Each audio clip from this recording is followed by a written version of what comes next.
Taram yaukjaba galonena panthoi mangangne koknona khuramjari ngasi su mahausago mayamgi damakta yamna nungairaba phungawari ama amu puduna lakjari wari asibu thabirakpana pepe thaina mamangai yamna chawba leibak amada ningthau sanayaimana ningthau oiduna palingai matamda mahaki masanupi yamna napal kabi Rajkumari Phajaton haina kaubi ama lerami Rajkumari Phajatongi mama adude mahakpu pokpada adumak malem taibang palasibu thadokre aduna ningthau sanayaimana mahaki masanupi Rajkumari Phajaton asibu mahakna yamna luna nungsina kena namna yokjare adubu Rajkumari Phajaton asi mapa ningthau sanayaimana aduki mate kena luna tawduna yokjarakpagi haunabi masado napal yamna kaje mi amatabu mahakna mi oina thade aton balairaba miyoi singbu mahakna yamna hanthaba mi engdi yengi wangang sangang su yamna phajade Rajkumari Phajatondu mahaki ka aduda phamlaga mahaki manani bidubu kaurakli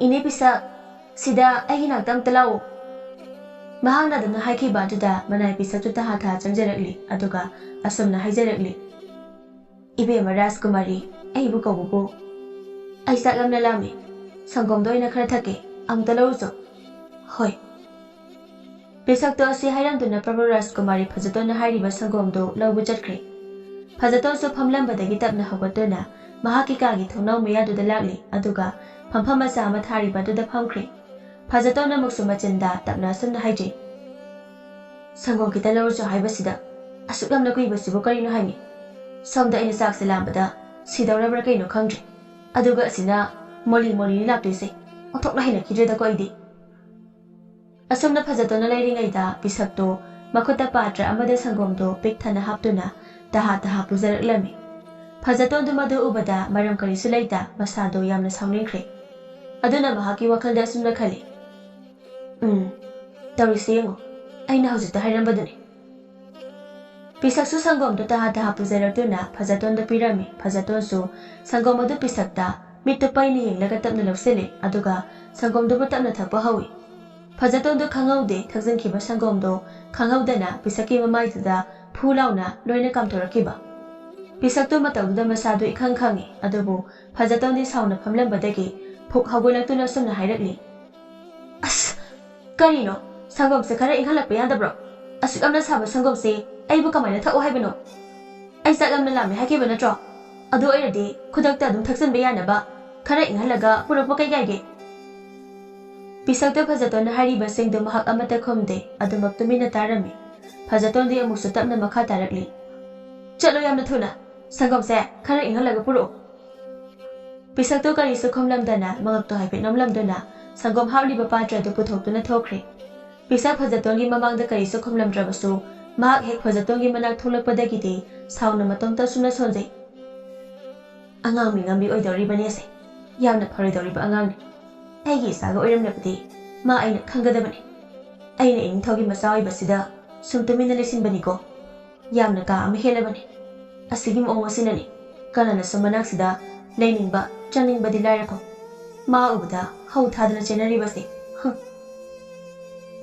asana pisana ngang duna sauna konugi saksanga du da changlakpa du dati lairamriba sakthongbi singdogi maraktagi amana asumna hanglakli Hai pisak amukai darokle nasindo tunthokna lakniduna phatkidraba angang ni haiseni phatkidraba ayase karinungi mahaki manai oiribano haibado hek thokle asumna nami kharani amu haujenkre ningthau sanayai mado masanapi Phajatona leiriba ka adu dalaklami Phajaton su mahaki phamung du tumduna leirami sanayai mado masana tumliba phamung du da sangsinduna mahak su tapna masi amada phamdare aduga asumna Phajaton ba haudorakli Phajaton hawgalune nangbo namidang sida chaksu charamkhiroi aduna tumsunbado nasade yamna phatabani Phajaton su yamna kana tumdaba natabanina ningthau sanayamana hariba singdo mahak loina tarami aduna mahak masado yamna tana hawgalagli aduga asumna hairakli as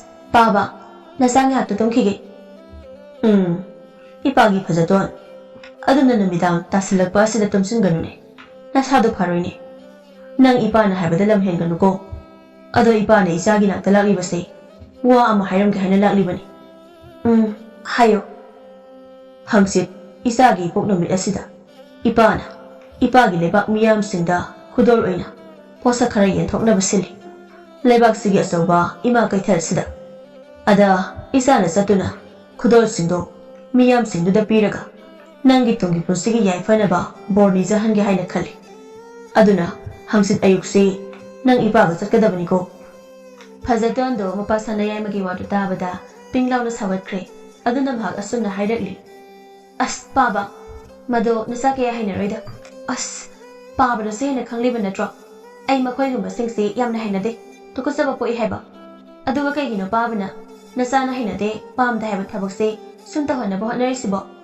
ꯄꯥꯕ, ꯃꯗꯨ ꯑꯩ ꯌꯥꯕ ꯉꯝꯂꯣꯏꯀꯣ꯫ ꯄꯥꯕꯅ ꯑꯗꯨꯝ ꯊꯣꯛꯄ ꯇꯧꯕꯤꯀꯣ꯫ ꯃꯈꯣꯏꯁꯤꯡꯗꯨꯅ ꯀꯔꯤ ꯀꯔꯝꯕ ꯕꯣꯔ ꯄꯤꯔꯛꯑꯒ ꯅꯆꯥꯒꯤ ꯄꯨꯟꯁꯤꯅ ꯅꯨꯡꯉꯥꯏ ꯌꯥꯏꯐꯒꯗꯣꯏꯅꯣ? ꯅꯤꯡꯊꯧ ꯁꯅꯥꯌꯥꯏꯃꯗꯣ ꯐꯖꯇꯣꯟꯒꯤ ꯋꯥꯍꯩꯁꯤꯡꯗꯨꯗ ꯃꯍꯥꯛ ꯁꯥꯎꯅ ꯃꯆꯥꯗ ꯑꯁꯨꯝꯅ ꯆꯩꯔꯛꯂꯤ, ꯐꯖꯇꯣꯟ, ꯏꯄꯥꯅ ꯁꯤꯜꯂꯤꯕꯁꯤ ꯅꯪꯒꯤꯗꯃꯛꯇꯅꯤ꯫ ꯃꯁꯤꯗ ꯅꯪꯅ ꯄꯥꯝꯃꯤ ꯄꯥꯝꯗꯦ ꯍꯥꯏꯕ ꯌꯥꯔꯣꯏ꯫ ꯍꯪꯆꯤꯠ ꯑꯌꯨꯛ ꯉꯟꯅ ꯂꯣꯏꯁꯤꯜꯂꯝꯃꯨ, ꯑꯗꯨꯒ ꯄꯨꯟꯅ ꯅꯪ ꯏꯄꯥꯒ ꯆꯠꯀꯗꯕꯅꯤ꯫ ꯅꯤꯡꯊꯧ ꯁꯅꯥꯌꯥꯏꯃꯗꯣ ꯑꯁꯤ ꯍꯥꯏꯔꯝꯗꯨꯅ ꯐꯖꯇꯣꯟꯗ ꯍꯟꯅ ꯌꯦꯡꯂꯝꯗ ꯌꯥꯝꯅ ꯁꯥꯎꯅ ꯀꯥꯗꯨꯗꯒꯤ ꯊꯣꯛꯈ꯭ꯔꯦ꯫ ꯐꯖꯇꯣꯟ ꯎꯄꯥꯏ ꯂꯩꯇꯦ ꯃꯄꯥ ꯅꯤꯡꯊꯧꯅ ꯑꯗꯨꯝꯅ ꯍꯥꯏꯔꯝꯂꯕꯗ ꯇꯨꯃꯤꯟꯅ ꯁꯥꯎꯅ ꯐꯃꯨꯡꯗ ꯐꯝꯗꯨꯅ ꯂꯩꯍꯧꯔꯤ꯫ ꯑꯁꯨꯝꯅ ꯁꯨꯝ ꯍꯧꯈꯤꯕꯅ ꯐꯖꯇꯣꯟꯒꯤ ꯃꯄꯣꯛ ꯅꯨꯃꯤꯠ ꯑꯗꯨꯁꯨ ꯌꯧꯁꯤꯜꯂꯛꯂꯝꯃꯤ꯫ ꯐꯖꯇꯣꯟꯗꯣ ꯌꯥꯝꯅ ꯁꯥꯎꯅꯤꯡꯅ ꯃꯍꯥꯛꯀꯤ ꯀꯥꯗꯨꯗ ꯃꯄꯥ ꯁꯅꯥꯌꯥꯏꯃꯒ ꯆꯠꯅꯕ ꯍꯥꯏꯗꯅ ꯀꯟꯅ ꯂꯣꯏꯁꯤꯜꯂꯤ꯫ ꯐꯖꯇꯣꯟ ꯃꯁꯝꯗꯣ ꯍꯥꯟꯅ ꯃꯇꯣꯝꯇ ꯑꯁꯨꯝꯅ ꯍꯥꯏꯖꯩ, ꯄꯥꯕꯁꯦ, ꯃꯆꯥ ꯑꯩꯅ ꯄꯥꯝꯗꯦ ꯍꯥꯏꯕ ꯊꯕꯛꯁꯤ ꯃꯆꯥꯒꯤ ꯏꯄꯣꯛ ꯅꯨꯃꯤꯠꯁꯤꯗ ꯅꯠꯇ꯭ꯔꯕꯗꯤ ꯄꯥꯡꯊꯣꯛꯄ ꯏꯌꯥꯃꯛ ꯌꯥꯗ꯭ꯔꯕ ꯖꯥꯠꯂ? ꯉꯁꯤ ꯍꯥꯏꯕ ꯅꯨꯃꯤꯠꯁꯤ ꯐꯥꯎꯕꯗꯤ ꯄꯥꯕꯁꯨ ꯃꯆꯥꯒꯤ ꯑꯄꯥꯝꯕꯁꯦ ꯇꯧꯕꯤꯕ ꯌꯥꯕꯅꯤ꯫ ꯑꯁꯨꯝꯅ ꯐꯖꯇꯣꯟꯅ ꯂꯣꯏꯁꯤꯜꯂꯤꯉꯩ ꯅꯤꯡꯊꯧ ꯁꯅꯥꯌꯥꯏꯃꯗꯣ ꯐꯖꯇꯣꯟꯒꯤ ꯃꯅꯥꯛꯇ ꯃꯍꯥꯛꯁꯨ ꯂꯣꯏꯁꯤꯟꯕ ꯂꯣꯏꯔꯗꯨꯅ ꯂꯥꯛꯂꯤ꯫ ꯁꯅꯥꯌꯥꯏꯃ ꯐꯖꯇꯣꯟꯅ ꯁꯥꯎꯔꯤ ꯂꯩꯔꯝꯕ ꯑꯗꯨꯗ ꯅꯣꯛꯐꯦꯠ ꯇꯧꯅ ꯑꯁꯨꯝꯅ ꯍꯪꯂꯛꯂꯤ, ꯐꯖꯇꯣꯟ, ꯀꯩꯗꯧꯔꯦ?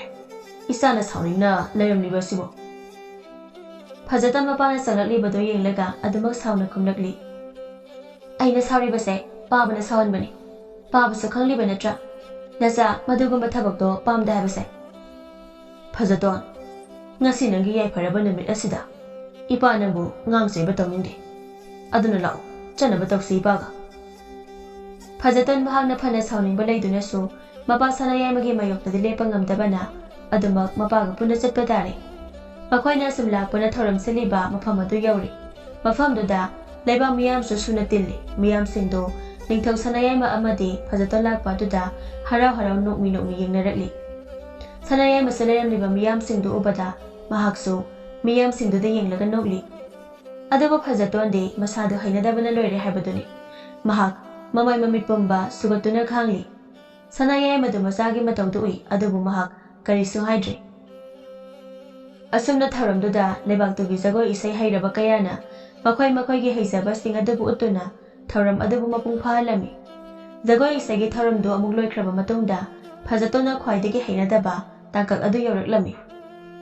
ꯐꯖꯇꯣꯟꯗꯨ ꯉꯁꯥꯏ ꯃꯈꯩ ꯖꯒꯣꯏ ꯏꯁꯩꯒꯤ ꯊꯧꯔꯝꯗꯣ ꯇꯧꯔꯤꯉꯩꯗꯗꯤ ꯃꯍꯥꯛ ꯃꯁꯥꯗꯣ ꯈꯔ ꯅꯨꯡꯉꯥꯏꯖꯔꯝꯃꯤ, ꯑꯗꯨꯕꯨ ꯃꯍꯥꯛꯅ ꯄꯥꯝꯗꯕ ꯍꯩꯅꯗꯕ ꯃꯇꯥꯡ ꯑꯗꯨ ꯌꯧꯔꯛꯄꯗꯗꯤ ꯃꯁꯥꯗꯨ ꯑꯃꯨꯛꯇ ꯑꯣꯏꯕ ꯁꯨꯛꯇꯣꯛꯄꯗ ꯂꯣꯏꯈ꯭ꯔꯦ꯫ ꯁꯅꯥꯌꯥꯏꯃ ꯇꯟꯖꯥꯗꯨ ꯌꯧꯔꯕꯗ ꯐꯖꯇꯣꯟꯗ ꯁꯨꯝꯅ ꯍꯥꯏꯔꯛꯂꯤ, ꯂꯥꯛꯑꯣ, ꯏꯄꯥꯁꯨ ꯅꯪꯒꯤ ꯅꯥꯀꯟꯗ ꯂꯦꯞꯀꯦ꯫ ꯊꯧꯔꯝꯁꯤ ꯏꯆꯥꯅ ꯃꯄꯨꯡ ꯐꯥꯕ ꯍꯥꯏꯕꯗꯨ ꯑꯣꯏꯍꯜꯂꯛꯎꯀꯣ꯫ ꯑꯁꯨꯝꯅ ꯅꯤꯡꯊꯧ ꯁꯅꯥꯌꯥꯏꯃꯅ ꯐꯖꯇꯣꯟꯕꯨ ꯂꯥꯛꯂꯤꯕ ꯂꯩꯕꯥꯛꯇꯨꯒꯤ ꯃꯤꯌꯥꯝꯁꯤꯡꯗꯨꯗ ꯃꯍꯥꯛꯅ ꯍꯥꯟꯅ ꯁꯤꯜꯂꯒ ꯊꯝꯈ꯭ꯔꯕ ꯈꯨꯗꯣꯜꯁꯤꯡꯗꯨ ꯄꯤꯍꯜꯂꯝꯃꯤ꯫ ꯑꯗꯨꯕꯨ ꯐꯖꯇꯣꯟꯅ ꯈꯨꯗꯣꯜ ꯄꯤꯔꯤꯕꯅꯤ ꯍꯥꯏꯅ ꯇꯧꯔꯤꯕꯗꯨ ꯃꯤꯑꯣꯏꯁꯤꯡꯗꯨꯗ ꯈꯨꯗꯣꯜꯗꯨ ꯄꯥꯏꯔꯒ ꯁꯣꯛꯍꯩꯗꯦ, ꯊꯦꯡꯍꯩꯗꯦ ꯍꯥꯏꯕꯒꯤ ꯃꯇꯥꯗ ꯂꯥꯛꯇꯅ ꯂꯪꯁꯤꯜꯂꯤꯕ꯫ ꯁꯅꯥꯌꯥꯏꯃꯗꯨ ꯃꯗꯨ ꯎꯕꯗ ꯁꯥꯎꯔꯞꯅ ꯑꯁꯨꯝꯅ ꯍꯥꯏꯔꯛꯂꯤ, ꯐꯖꯇꯣꯟ, ꯃꯤ ꯑꯃꯗ ꯄꯣꯠ ꯄꯤꯕꯕꯨ ꯑꯗꯨꯝꯅ ꯄꯤꯕ ꯍꯧꯅꯕ꯭ꯔꯣ?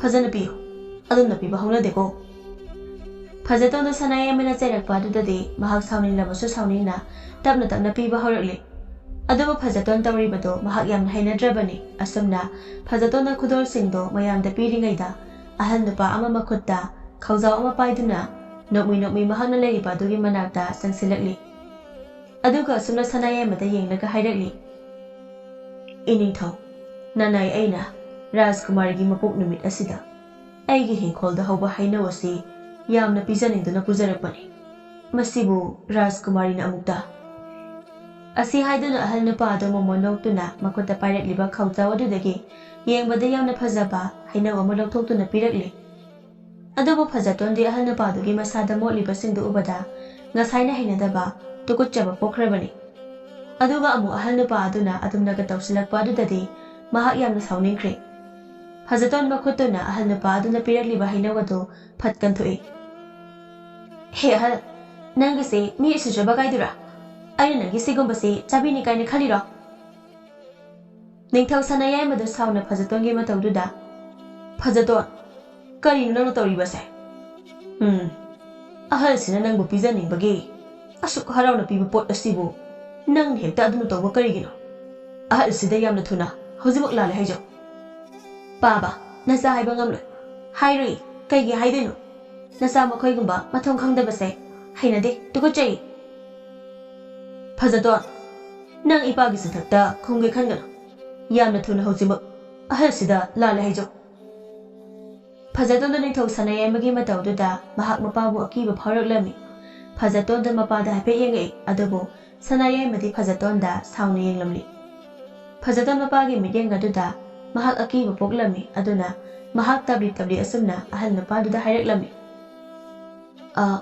ꯑꯍꯜ, ꯑꯩ ꯍꯧꯖꯤꯛꯀꯤꯗꯨ ꯁꯣꯏꯈ꯭ꯔꯦ꯫ ꯑꯍꯜ ꯅꯨꯄꯥꯗꯨ ꯃꯍꯥꯛꯀꯤ ꯃꯕꯨꯛ ꯃꯅꯨꯡꯗ ꯅꯨꯡꯉꯥꯏꯇꯕ ꯐꯅ ꯂꯩꯔꯕꯁꯨ ꯂꯣꯠꯁꯤꯟꯈꯤꯗꯨꯅ ꯑꯁꯨꯝꯅ ꯅꯣꯛꯃꯤ ꯅꯣꯛꯃꯤ ꯍꯥꯏꯔꯛꯂꯝꯃꯤ꯫ ꯍꯣꯏꯗ ꯍꯣꯏꯗ, ꯏꯆꯥꯅ ꯈꯪꯗꯕꯒꯤ ꯇꯧꯕꯕꯨ ꯀꯔꯤꯒꯤ ꯂꯥꯜꯂꯦ ꯍꯥꯏꯖꯒꯅꯤ꯫ ꯑꯁꯨꯝꯅ ꯄꯨꯡ ꯈꯔ ꯍꯧꯖꯤꯟꯈ꯭ꯔꯦ, ꯈꯨꯗꯣꯜꯁꯤꯡꯗꯨꯁꯨ ꯂꯣꯏꯅ ꯌꯦꯟꯕ ꯂꯣꯏꯁꯤꯟꯈ꯭ꯔꯦ꯫ ꯈꯨꯗꯣꯜꯁꯤꯡꯗꯨ ꯌꯦꯟꯕ ꯂꯣꯏꯔꯕ ꯃꯇꯨꯡꯗ ꯑꯃꯨꯛ ꯅꯤꯡꯊꯧ ꯁꯅꯥꯌꯥꯏꯃꯅ ꯊꯧꯔꯝꯗꯨꯗ ꯇꯤꯜꯂꯤꯕ ꯃꯤꯌꯥꯝꯁꯤꯡꯗꯨꯒꯤ ꯆꯥꯛꯂꯦꯟ ꯑꯃ ꯁꯤꯜꯂꯝꯃꯤ꯫ ꯆꯥꯛꯂꯦꯟꯗꯨꯗ ꯌꯥꯝꯂꯕ ꯃꯊꯦꯜ ꯂꯨꯀꯣꯏ ꯀꯌꯥ ꯑꯃ ꯁꯤꯜꯂꯤ꯫ ꯂꯥꯛꯂꯤꯕ ꯂꯩꯕꯥꯛ ꯃꯤꯌꯥꯝꯁꯤꯡꯗꯨ ꯅꯤꯡꯊꯧ ꯁꯅꯥꯌꯥꯏꯃꯅ ꯁꯤꯜꯂꯤꯕ ꯃꯌꯥꯝꯗꯨꯗ ꯌꯥꯝꯅ ꯄꯦꯟꯕ ꯍꯥꯏꯕꯗꯨ ꯑꯣꯏꯔꯝꯃꯤ꯫ ꯑꯗꯨꯕꯨ ꯐꯖꯇꯣꯟꯗꯤ ꯃꯄꯥ ꯅꯤꯡꯊꯧ ꯁꯅꯥꯌꯥꯏꯃꯅ ꯁꯤꯜꯂꯤꯕꯁꯤꯡꯗꯨ ꯎꯕꯗ ꯃꯍꯥꯛꯀꯤꯗꯤ ꯑꯁꯥꯎꯕꯤ ꯍꯥꯏꯕꯗꯨ ꯑꯣꯏꯈ꯭ꯔꯦ꯫ ꯐꯖꯇꯣꯟ ꯃꯍꯥꯛꯅ ꯐꯅ ꯁꯥꯎꯗꯨꯅꯁꯨ ꯃꯄꯥꯕꯨꯗꯤ ꯀꯤꯕꯅ ꯇꯨꯃꯤꯟꯅ ꯂꯩꯁꯤꯜꯂꯝꯃꯤ꯫ ꯂꯩꯕꯥꯛ ꯃꯤꯌꯥꯝꯁꯤꯡꯗꯨ ꯍꯔꯥꯎ ꯍꯔꯥꯎ ꯃꯐꯝ ꯆꯥꯅ ꯐꯝꯅꯗꯨꯅ ꯁꯤꯜꯂꯤꯕꯁꯤꯡꯗꯨ ꯌꯥꯝꯅ ꯍꯥꯎꯅ ꯆꯥꯔꯤ꯫ ꯅꯤꯡꯊꯧ ꯁꯅꯥꯌꯥꯏꯃ ꯑꯃꯗꯤ ꯐꯖꯇꯣꯟ ꯃꯈꯣꯏ ꯑꯅꯤꯁꯨ ꯂꯩꯕꯥꯛ ꯃꯤꯌꯥꯝꯁꯤꯡꯗꯨꯒꯤ ꯃꯔꯛꯇ ꯐꯝꯗꯨꯅ ꯆꯥꯔꯤ꯫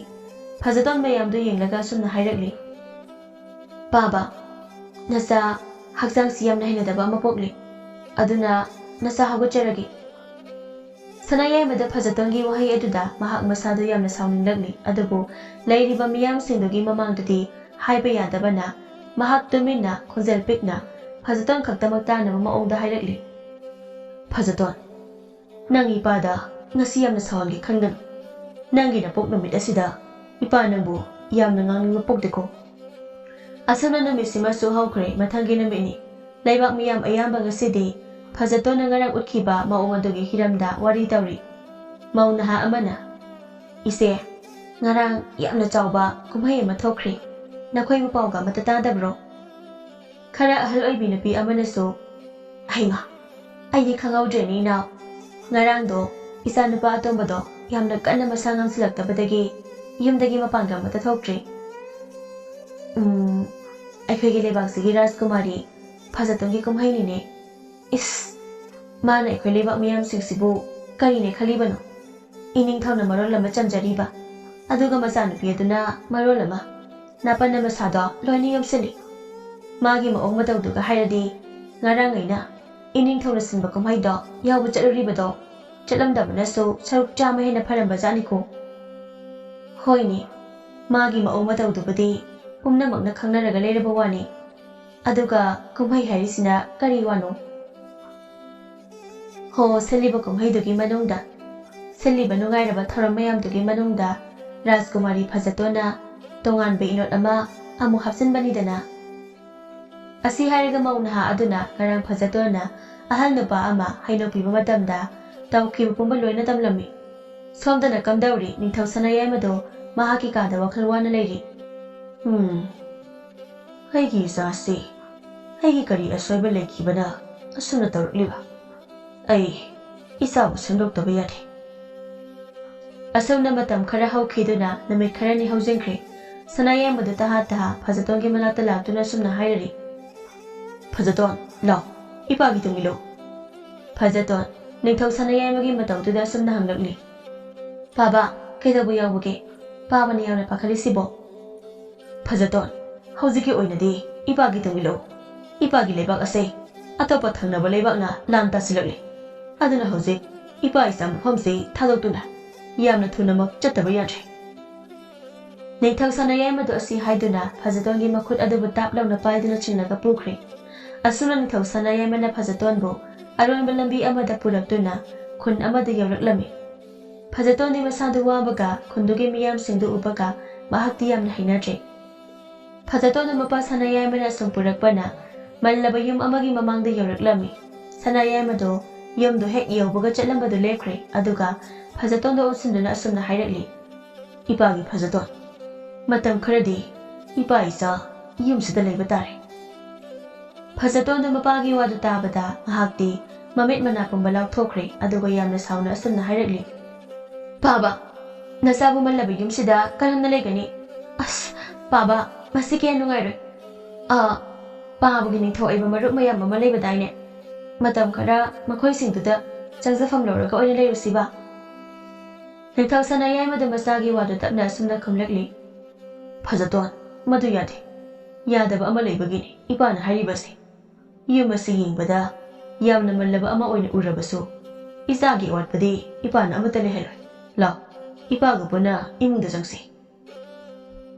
Asi haiduna yumdugi manungda jangkre Phajaton upai leite mahak masadu yamna hinadrabasu yumdugi manungda jangkre. Asumna namit humni haukre Phajaton amadi sanayai madu mallaba yumdugi manungda leiri adubu Phajaton di leiribani haina tawribadu ayamba matamda sauraga paithok paisini. Sanayai mana nongmagi tawtaba yadraba thabak khudingdi mahakna loina tawrami. Ayu anganbani sanayai madu hathu phamungda tongduna leiribi Phajatonda kawrakli. Phajaton hai Phajaton nangbu ipana kawribasi tarabadi amukta hawgatlune. Ipa hausimak thabak amagidamak chattaba yadre. Aduna nang yumsida seksna leiramuko. Ipana chalibase namit kayani sumna leirakani haiba ipa haiba ngamde. Aduna seksna leiramuko. Phajatona tumlambadagi mapana hairakliba wahidu tabadagi mamit mana khangsingi aduga ngaglapna asumna hanglakli. Baba kari karamba athuba thabakino nasada mayek sena haibiyo. Aduga babana chatpadasu nasa aiso tung induna rakjagi. Itomta yumsida karamna lehogani.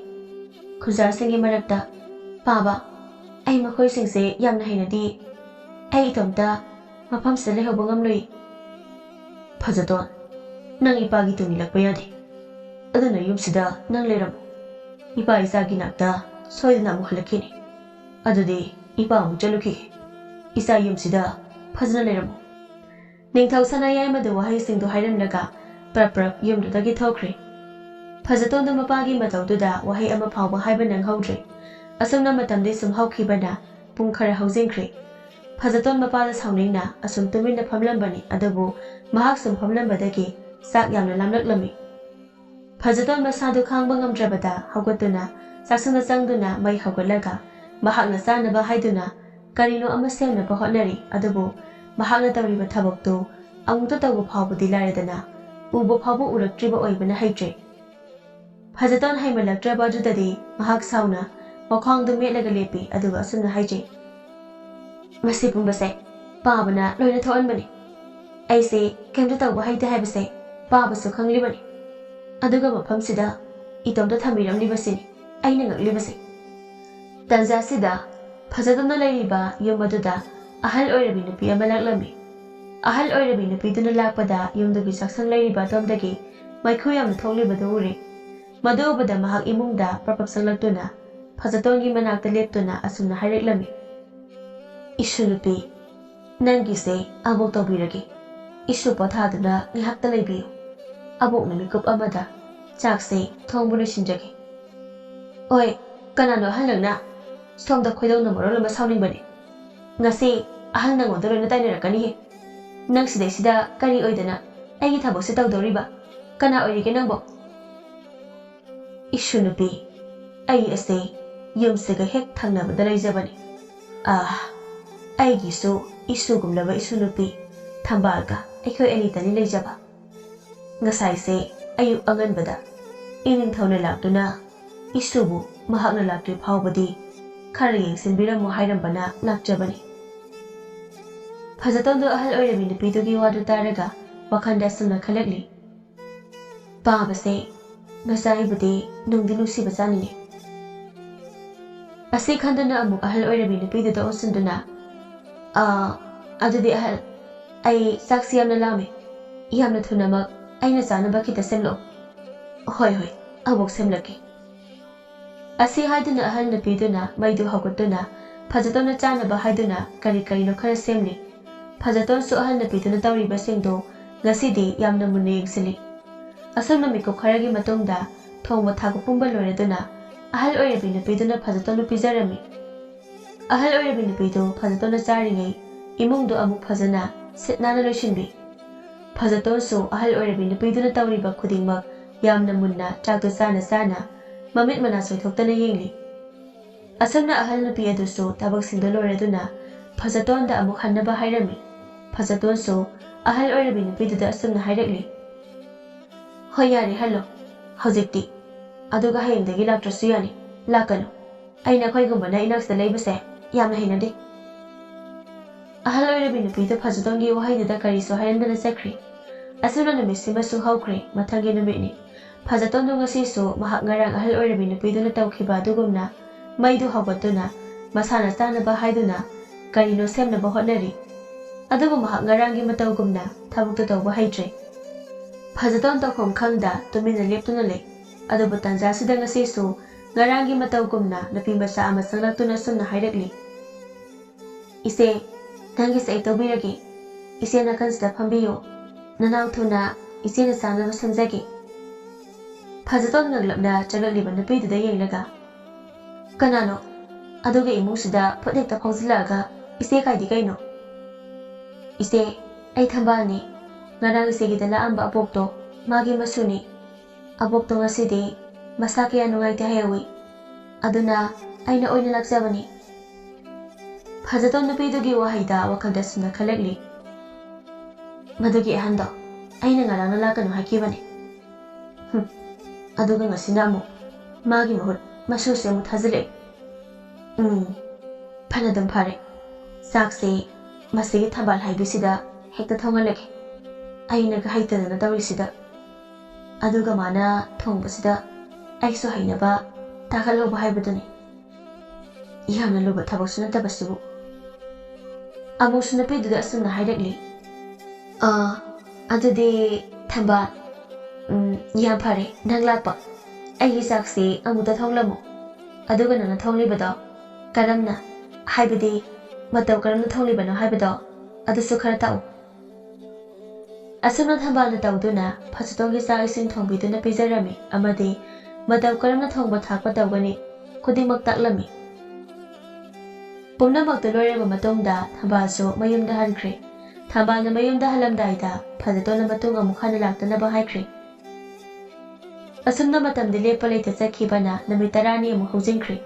Adubu ningthau sanayai madi halakpa kauba leiramde. Phajaton su mapana halaktaba aduda mahak thamoida yamna sauningba poklami. Amadi ningthau sanayai mana mahakini haidana thamlamba cheng hawai thau thum pumba loisilakli. Phajaton yumdogi manungda karisu leitrabada tapna tholaktuna khundugi kaithel ama leiriba dongda laktuna pochei khara yengli. Phajaton pokhanba mada changsinduna mahakna pamba khara khali aduga khaliba potsingdu mahakna ngasai lakpada purakhiba khawdugi manungda phat hapchinduna chatnaba hotnai.